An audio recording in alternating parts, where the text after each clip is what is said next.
Мала выйдет замуж 29 октября следующего года. Певица опубликовала в социальных сетях фотографию с обручальным кольцом и подписала ее словами «Я сказала да». Ее жених Сеидбекир Сулейманов, председатель Крымско-Татарского молодежного центра.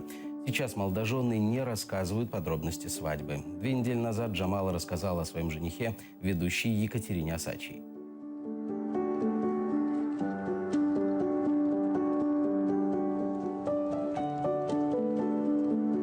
З Бекиром ми дуже давно знайомі, насправді, а познайомились на кримськотатарській вечірці. Це точно була якась кримськотатарська двіжуха. Ми просто танцювали, їли плов. Він мені сподобався одразу. Більше скажу, саме він сприяв тому, щоб я взяла участь в Євробаченні. Я сказала, ні, не за що, я не піду, ніколи, все. А він мені просто розчерчив графік.